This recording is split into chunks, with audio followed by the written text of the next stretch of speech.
En este domingo el Evangelio se encuentra en Mateo capítulo 9, los versículos del 9 al 13. Saliendo Jesús de allí, vio a un hombre llamado Mateo, que estaba sentado en el banco de los tributos públicos y le dijo: «Sígueme». Él se levantó y lo siguió. Aconteció que estando él sentado a la mesa en la casa, muchos publicanos y pecadores que habían llegado se sentaron juntamente a la mesa con Jesús y sus discípulos. Cuando vieron esto, los fariseos dijeron a los discípulos: «¿Por qué come vuestro maestro con los publicanos y pecadores?». Al oír esto, Jesús les dijo: «Los sanos no tienen necesidad de médico, sino los enfermos.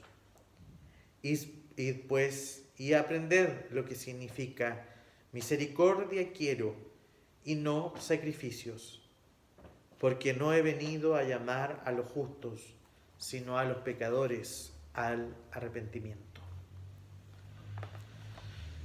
Después del Sermón del Monte, el Evangelio de Mateo dedica gran parte de su relato a contarnos cómo Jesús pasó de la predicación a la acción.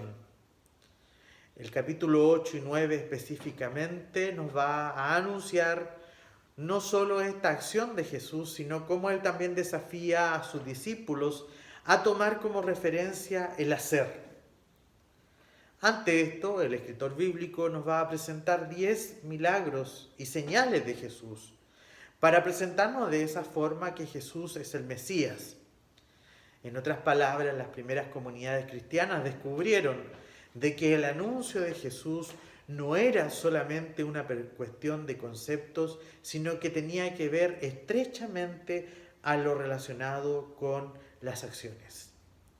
Lo segundo de este relato es que nos presenta a Jesús recorriendo diferentes lugares de un lado para el otro, donde se nos presenta a un Mesías que se hace presente en los lugares donde hay sufrimiento, donde hay muerte, donde hay necesidad, donde hay enfermedad, donde hay confusión.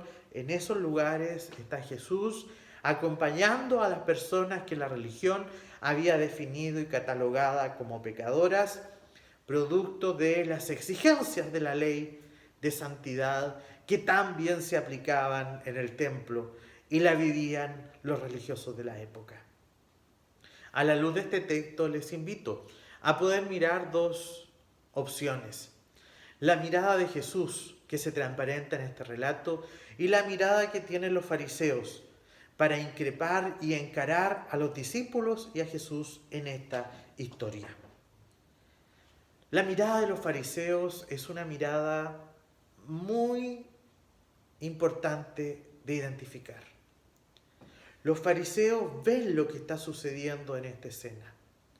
Y cuando ven esto que está pasando, que Jesús se está sentando a la mesa con los fariseos y con los pecadores, dice el texto de que ellos van y le preguntan a sus discípulos que qué clase de maestro es este que se junta con esta clase de gente. En la casa de Mateo no estaban reunidos ni los buenos, ni los santos, ni los mejores, sino que por lo visto las personas de mala reputación, los que la religión de aquel momento había excluido completamente. Hay un elemento interesante en este relato. Los religiosos ven lo malo, ven que son pecadores, pero Jesús ve algo más en estas personas. Jesús no les ve como culpables, sino que les ve como objetos de la salvación. Es ante eso que la mirada de los fariseos es aplicar la ley. Y la ley decía que había que excluir. La ley decía de que había que poner a estos a este lado, a estos a esto otro. La ley decía que habían santos y pecadores, que habían buenos y malos, que estaban estos y estaban estos otros. Y estos caían en la calidad de pecadores. Pero Jesús les responde a los representantes de Dios como son estos religiosos en el texto, el hecho de que los sanos no tienen necesidad de médico, sino los enfermos. Y les declara con fuerza de que ellos deberían estar, como buenos religiosos, al servicio de la misericordia. La mirada de los fariseos es una mirada sin misericordia, es una mirada cuestionadora, es una mirada que en todo anda viendo el mal, es una mirada que está buscando el pecado, la falta, el error. Pero Jesús ataca esta mirada y de esta forma invita a todos aquellos y aquellas que seguimos su mensaje a ser capaces de identificar que debemos dejar la mirada de fariseos que muchas veces tenemos para disponernos a mirar con la mirada de Jesús.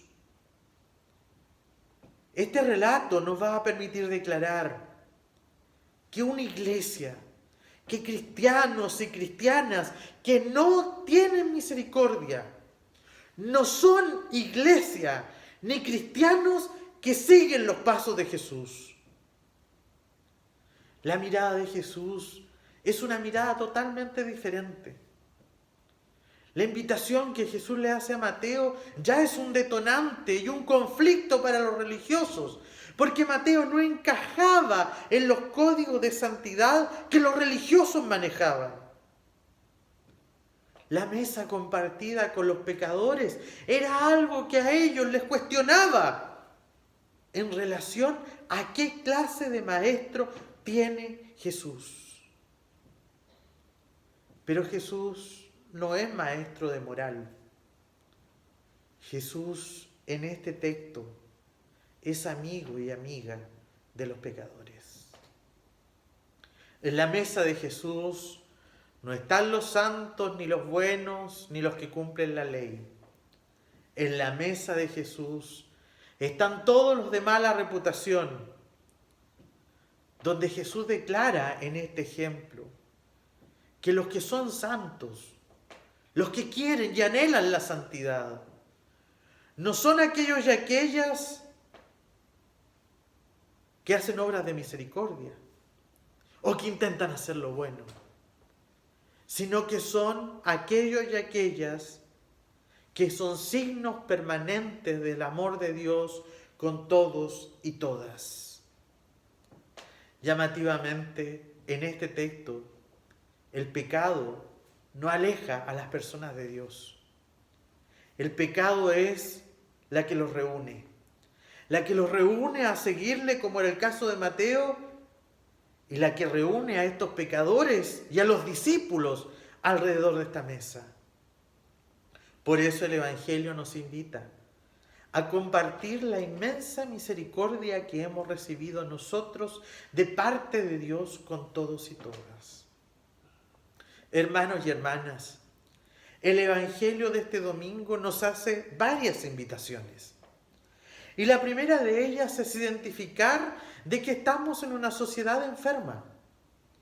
Y el Evangelio nos va a decir el día de hoy que el único antídoto, la única sanidad, el único remedio está en la misericordia con el otro. Nos encontramos con una sociedad excluyente, discriminadora, segregadora. Y es ahí donde la iglesia y los cristianos y cristianas necesitamos ser signos del amor de Dios y de la misericordia en este tiempo. Y ante una religión cristiana que presenta a un Dios santo, de personas buenas o aparentemente buenas, el Evangelio nos dice que Dios también es amigo de los pecadores.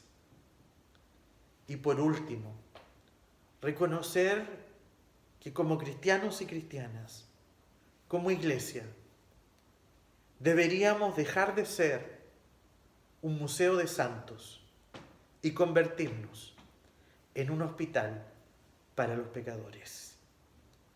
Que el Señor nos provoque a través del Evangelio y nos llene de misericordia para mirar a los otros con la mirada de Jesús.